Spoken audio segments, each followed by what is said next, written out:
लागू मत कीजिए, साल भर की ट्रेनिंग दीजिए, सेंटर बनाइए, साल भर की ट्रेनिंग के बाद ट्रेन टीचर रखिए, एवेल्युएटर रखिए, तब ओएसएम लेकर आइए। 10वीं का टीचर 12वीं की परीक्षा जांचने बैठा दिया, किसकी जिम्मेदारी है? देखिए गरिमा जी, कहीं ना कहीं जो पेपर लीक हो रहे हैं, गलती तो है, और ये गलती कितने सालों से होती आ रही है और आज भी हुई है। तो इस जिम्मेदारी से एनडीए और हम लोग भाग तो नहीं सकते, बात तो सच है। और आपका इस विषय पे डिबेट करना देश के भी और जनता के भी और सरकार के भी हित में है और जैनजियों के भी हित में है। लेकिन अगर सरकार सारे रास्ते अपना करके कि पेपर लीक कहाँ से हुआ, क्यों हुआ, कैसे हुआ, इसके लिए सीबीआई को सौंपा, एफआईआर दर्ज करी, लोग जो लिप्त हैं उनको अरेस्ट करा, जेल में डाला, और हम आपके टेलीविजन पे कह रहे हैं कि जो भी लिप्त और पाए जाएंगे इस घोटाले में बख्शा नहीं जाएगा, उनके खिलाफ सख्त कार्रवाई की जाएगी। मैं आपको बड़े प्रेम से रोक रही हूँ। ये सारी चीजें हमने बिल्कुल हूबहू स्क्रिप्ट हमने 2024 में भी सुनी थी, हूबहू स्क्रिप्ट।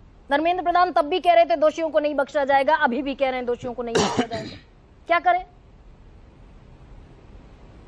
आगे बिल्कुल आपका प्रश्न बीच में वाजिब है और मैं यही आ रहा था और फिर वहीं आऊंगा। हाँ। सरकार ने बहुत संवेदनशील इस मुद्दे को मान के और एसओएस लेवल पे कंसीडर करा और तमाम आपस में कोऑर्डिनेट करने वाले जितने भी मंत्रालय हैं सबका इकट्ठा राजनाथ जी के नेतृत्व में मीटिंग करी।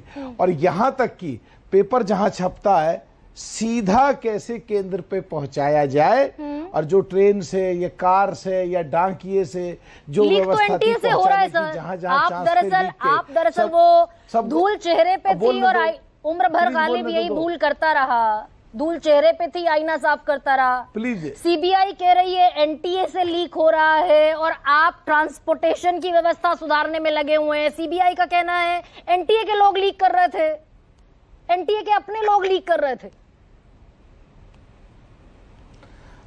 उनके लिए मैं कह चुका कि उन पर कार्रवाई है, सीबीआई जांच कर रही है, जेल में बंद करे जाएंगे। मैं पूरी बात कर लूं, उसमें अगर देश की सेना की भी जरूरत पड़ रही है, सेना की भी मदद ली जा रही है, उसमें भी अगर लोग कांटे या कमियां निकाल रहे हैं, अगर ये मुद्दा पिछले कितने सालों से है और कंट्रोल करने की कोशिश करी जा रही है, तो उसमें भी लोग खिलाफत कर रहे हैं, उनको देशहित और जनहित और जैन 12 साल हो गए मलूक साहब हित में, आज मैं कोई टेक्निकल सवाल पूछ सहयोग देना चाहिए मुझे। आप आज ये बताकर चले जाइए, 12 साल हो गए आपकी सरकार को, अगले 12 साल में हम पेपर लीक को रोक देंगे?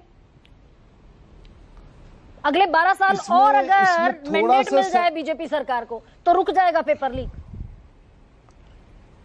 इसमें थोड़ा सा संशोधन की आवश्यकता है। जैसे अमेंडमेंट बिल आते हैं पार्लियामेंट में या विधानसभाओं में, विधान परिषद या राज्यसभा में, कि जो 1952 के पहले चुनाव से अब तक नहीं रुका 2026 तक, तो अगले 12 साल छोड़ो, अगले कुछ दिनों में, अगले कुछ सालों में पूरी तरह नियंत्रण करेगी। ये सरकार ने दबादब बदलाव करें देश के हित में, जनता के हित में। कौन से वो 4 बदलाव बताइए ना मलूक साहब, बस जल्दी से बदलाव करेंगे। भाई मेरी नजर में तो सीबीएसई जैसा बोर्ड, 12वीं का बच्चा, आपका अगर अपना बच्चा 12वीं में होता मलूक नागर साहब, तब जिंदगी बनाता है ना वो, उसी वक्त पर उसी मोड़ पर 12वीं का एग्जाम देकर तय करता है ना क्या करेगा। आपका अपना बच्चा इस ओएसएम के सिस्टम में फंसा होता, 90% की जगह 72%, 70% नंबर आए होते, क्या करते मलूक नागर?